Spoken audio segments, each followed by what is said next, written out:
to Tennessee's at-home learning series for literacy. Today's lesson is for all fourth graders out there, although all children are welcome to tune in. This lesson is the third in our series.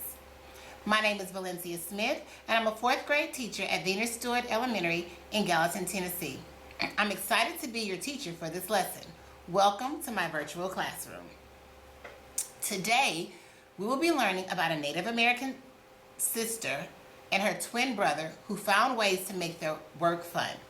Before we get started, and to participate fully in today's lesson, you will need something to write with and a surface to write on, and 2 pieces of blank paper.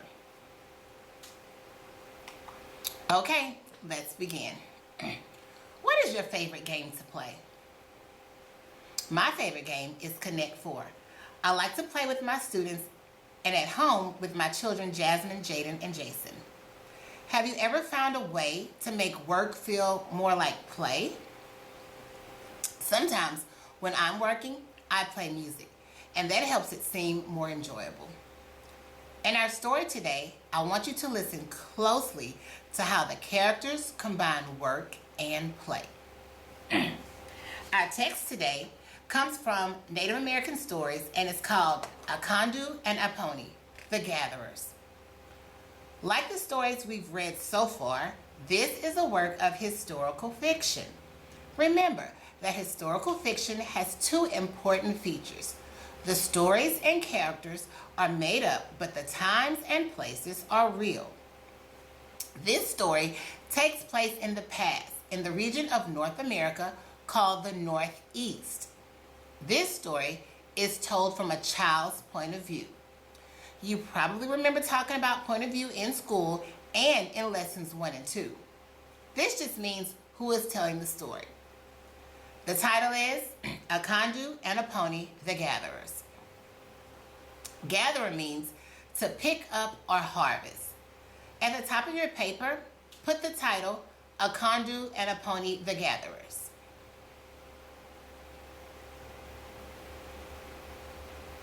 Good. Now, let's predict what they might be gathering. Right now, I want you to write down your predictions.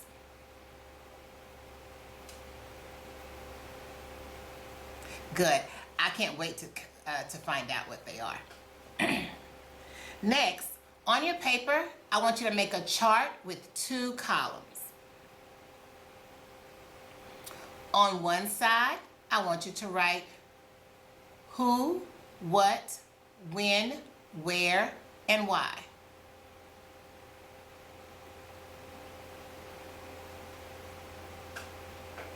Now, as I read, fill in what you hear, the answers to those questions. Don't worry if you don't get all the answers in our first read. We will be going back and rereading to dig a little deeper. Here's an example.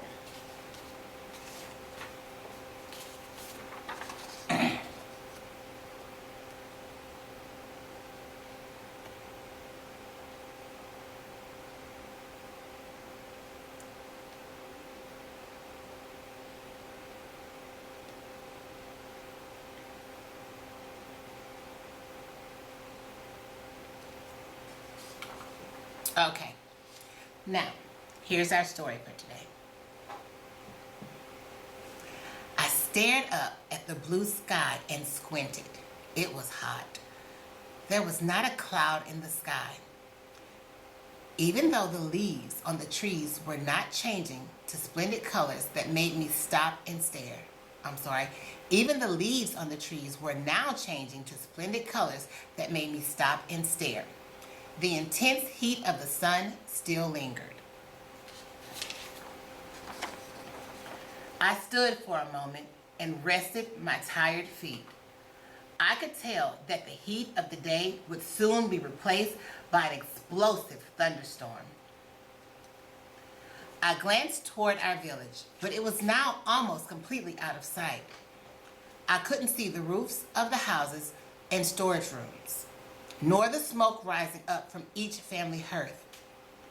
I could, however, still see our chief's home.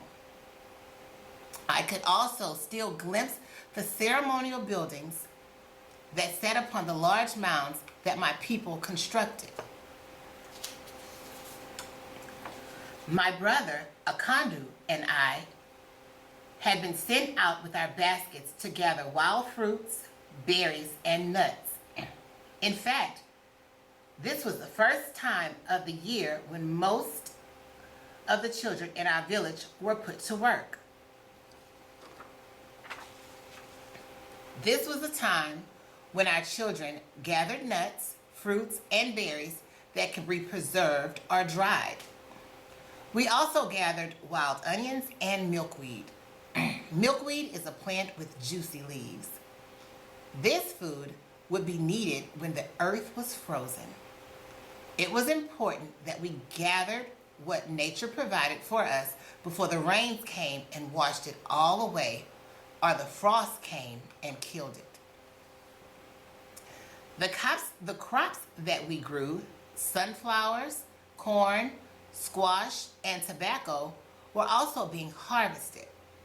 Some of the older children were busily helping in the fields. Only the shamans were allowed to gather tobacco and the roots and bark that were used for medicine.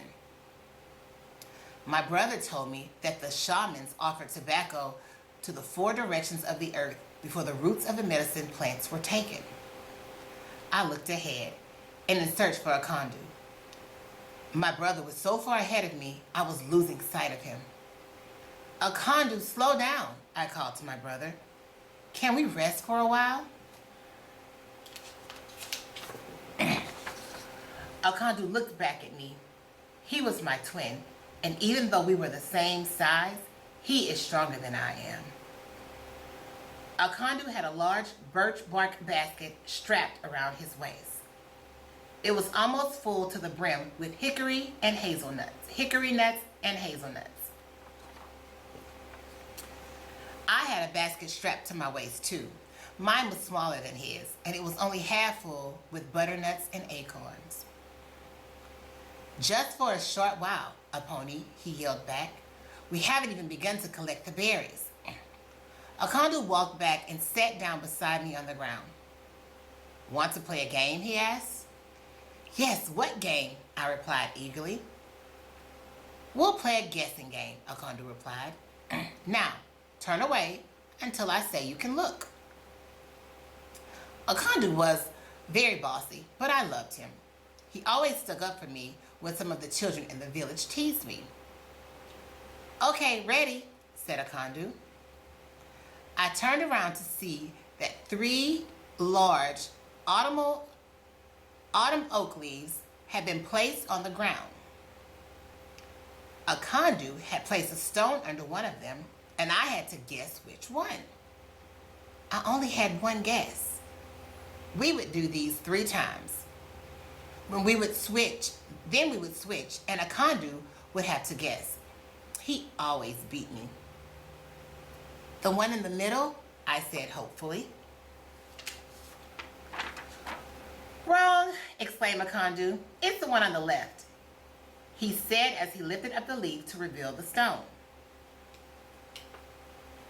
My next guess was also wrong, but my third and final guess was correct. Now it's your turn, I said. As always, Akandu beat me. He got 2 out of the 3 guesses right. Okay, let's go, he said, urging me on. The sooner we gather all that we can, the sooner we can return home. I guess, I said, but I continued to sit on the ground. Later on, if you like, I'll show you how to beat me in the guessing game, Akandu offered, trying to spur me on. It worked. Really? I asked, jumping up to my feet and picking up my basket. Really, Akandu replied, but first you have to fill your basket. Okay, I said, smiling at him.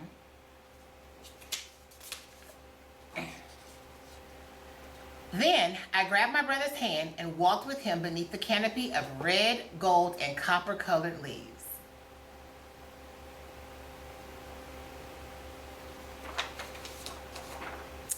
We had another good story today.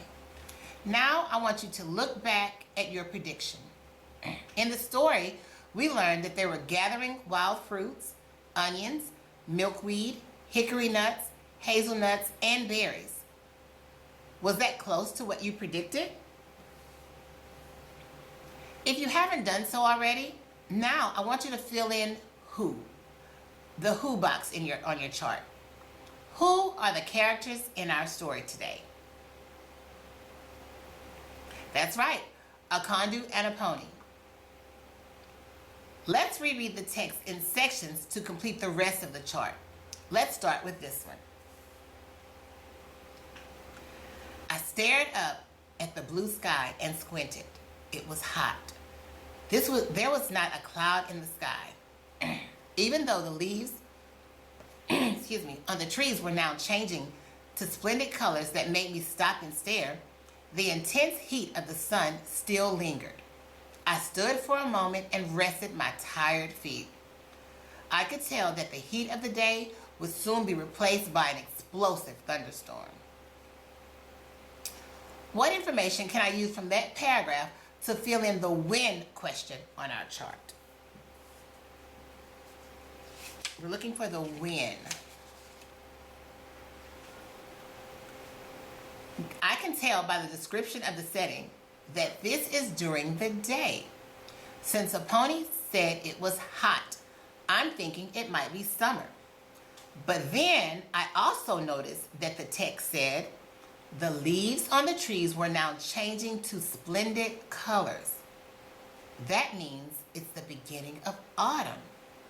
I'm glad I didn't miss that important clue, and hopefully you didn't either. Make sure you add anything you need on the chart for when.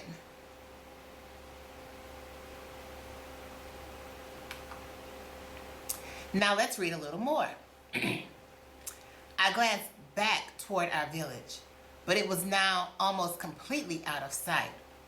I couldn't see the roofs of the houses and storage rooms, nor the smoke rising up from each family hearth. I could, however, still see our chief's home. I could also still glimpse the ceremonial buildings that sat upon the large mounds that my people constructed. My brother Akandu and I had been sent out with our baskets to gather wild fruits, berries, and nuts. In fact, this was the time of year when most of the children in our village were put to work. This was the time of year when the children gathered nuts, fruits, and berries that can be preserved or dried. We also gathered wild onions and milkweed. This food would be needed when the earth was frozen. It was important that we gathered what nature provided for us before the rains came and washed it away, or the frost came and killed it. What do we learn in the section that can go in our charts? Yes, that's right. The where and why. A pony describes her village but says that she can barely see it. That tells me that the story is taking place outside the village, somewhere in the woods. Let's look at this image again.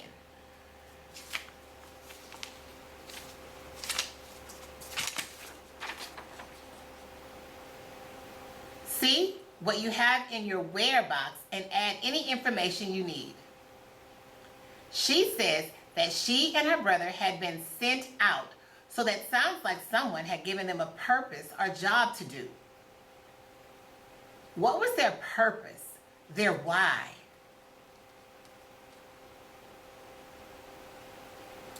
That's correct. They were sent to gather food that could be preserved for winter. Now let's keep reading. I looked ahead and searched for Akandu. My brother was so far ahead of me that I was losing sight of him. Akandu, slow down, I called to my brother. Can we rest for a while? Akandu looked back at me. He is my twin brother, and even though we are the same size, he is stronger than I am. Akandu had a large birch bark basket strapped around his waist. It was almost full to the brim with hickory nuts and hazelnuts. I had a basket strapped to my waist too. Mine was smaller than his, and it was only half full with butternuts and acorns. Just for a short while, Lapoti, he yelled back. We haven't even begun to collect the berries. Akandu walked back and sat beside me on the ground. Want to play a game? He asked. Yes, what game? I replied eagerly. We'll play a guessing game, Akandu replied. Now turn away until I say you can look. Akandu was very bossy, but I loved him.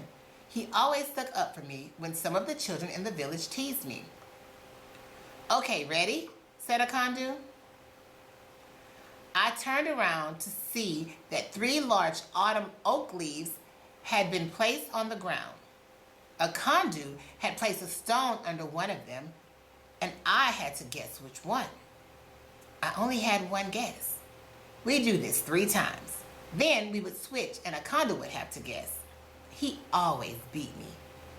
The one in the middle, I said hopefully. Wrong, exclaimed Akandu.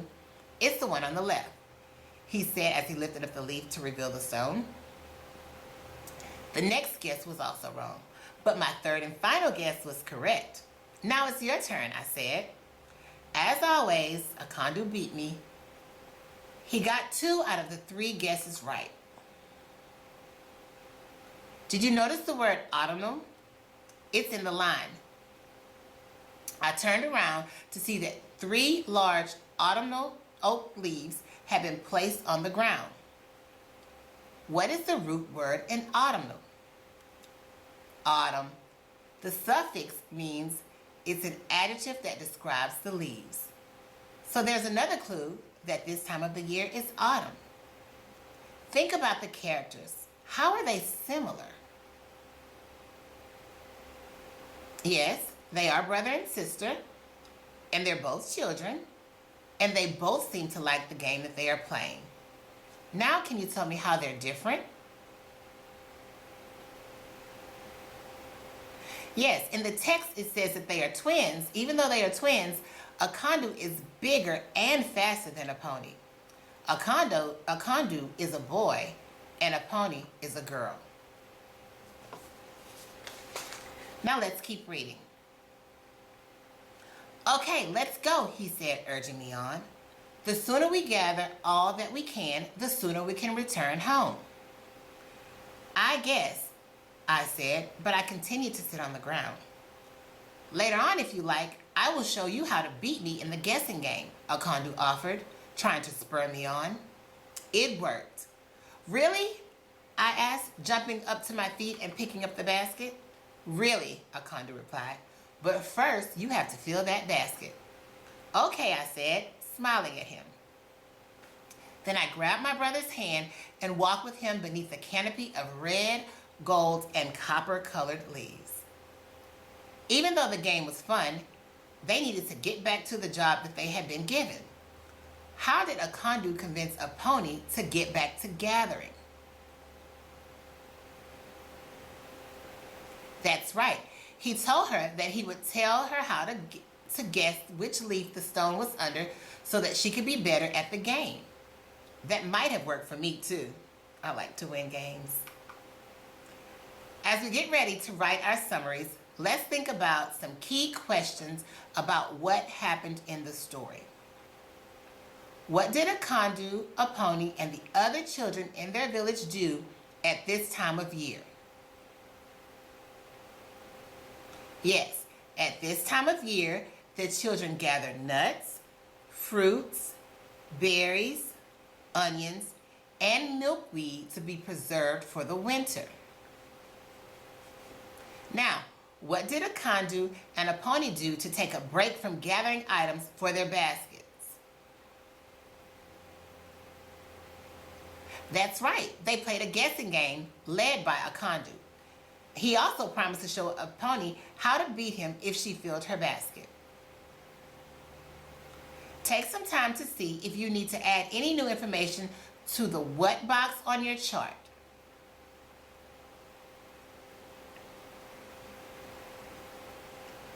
Now, let's take a look at our finished chart. The title is Akandu and a Pony, the Gatherer. And we have our who, what, when, where, and why, and we filled it in. Does yours look like mine?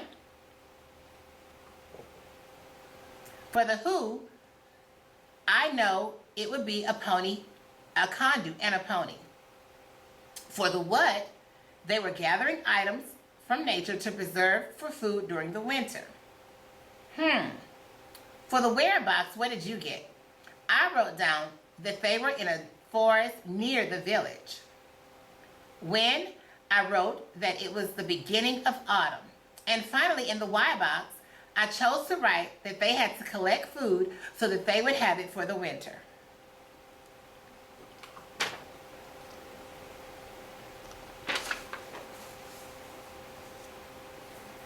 Now let's move on to some independent practice.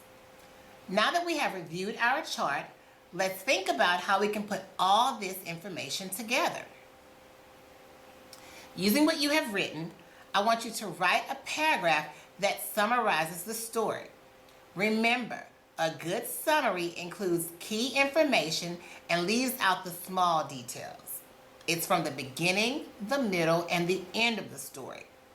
This helps your reader to get a good feel for the story without it taking too long. Remember to use transition words to show when events took place. Examples are like first, then, after that, next, last. Well, you guys, that's the end of our lesson for today. I really enjoyed sharing this story with you, and thank you again for inviting me into your home. I look forward to seeing you in our next lesson in Tennessee's At Home Learning Series. Bye, Tamaya, Giovanni, Ricky, and Bailey. See you soon.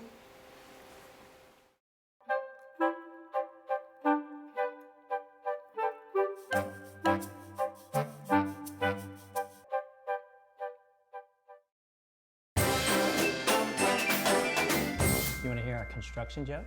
Yeah, I love jokes. Sorry, I'm working on it. Man. Okay, everyone, for family time today, I have the cards that I had everyone make and write 5 things that they love about the family. And so we're going to take turns and we're going to try to guess who said and wrote what on what card. Okay? Ooh, okay. I'll start. Here we go. We always have a lot of fun eating lunch together on Sundays. Elise? You. Yeah. Okay. So this, you wrote this one? Okay. Yeah. Who guessed it? Who guessed it? Me. Okay. So Amy, you get to go. Oh, let's do. We sometimes have fun waiting moves together. What? Oh, watching movies together. Watching movies. Who wrote that? I think Elise. Elise wrote it. Elise. Oh, Yeah. So who guessed that right? Did we both guess it right? both did. Okay, so we each get 2 points. Okay, we'll let Daddy go. All Okay. right. Stir it up here. I love my family, especially when we bake together and then eat what we made. You. Yes, that's Yeah. me. What, you don't bake with Daddy? At lunch. All right, here we go.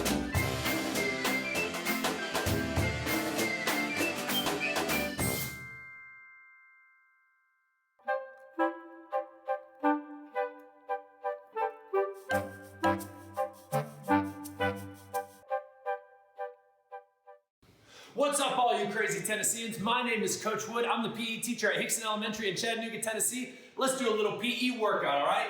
I got 2 rolls of toilet paper, all right? If you want to grab some, you grab some too. Let's wiggle out real quick. You've been doing work all day.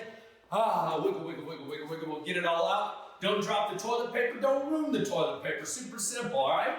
Woo! All right, first I'm going to do some arm circles. Nice and easy. Nothing crazy, folks. I'm just going forward. I'm going backwards. I'm going forward. I'm going backwards. Nice. Shake it out. You're doing great. You're doing great. Let's do big arm circles. Woo! Woo! Look at me go. Mom, look at me go. Woo! Man, just working out with some toilet paper. Let's go backwards. Ready? Nice and easy. Nothing crazy. Don't hurt yourself. All right? We're getting fit over here. What you doing? Working out with toilet paper? That's right, Mom. I'm working out with toilet paper. Woo! All right. Shake it out. Shake it out. Shake it out. you're doing great. All right, now what we're gonna do, hold your toilet paper out just like this. All right, put it at your shoulders. We're gonna squat, press. Oh, what you doing, Coach Wood? Let's do it again. Squat, press. Squat, press. Nice and easy. Notice my knees are going out and I'm dropping low. All right? Nothing crazy. Just doing some squats in my garage. Living life. Woo! Here we go. All right, now we're gonna get a little crazy. Whoa, what was that? What you doing, Coach? Oh, nothing. I'm just working out with some toilet paper. Is that toilet paper in your hand? Yes, ma'am, it is. Don't worry about it. I'm not gonna drop it. Kids, just pretend like it's a bunch of wads of cash in your hand. Do not drop it, or ruin it, or let anyone take it. And also don't hoard it, that's not good either. Woo! All right, shake it out, shake it out, shake it out. You guys did great. Don't forget, if you want more PE videos, go to my YouTube channel, youtube.com/c/Coach Wood. Peace.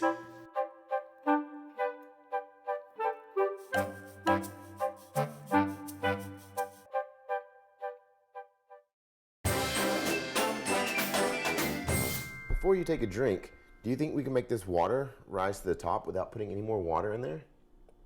Yes. How? If we put some ice into here, How many do you predict can fit in there before it goes all the way to the top? I think 7. 7? Can you count them with me? Let's count. 1, 1, 2, 2, 3, 3, 4, 5, 6, 7, 8, 9, 10. do one more. Daddy dropped it. 11. You predicted it would take 7 ice cubes, and it took 11 ice cubes. So, did it take more or fewer ice cubes? I think more. You think more? You're right, it did take more. Now, you can take a drink.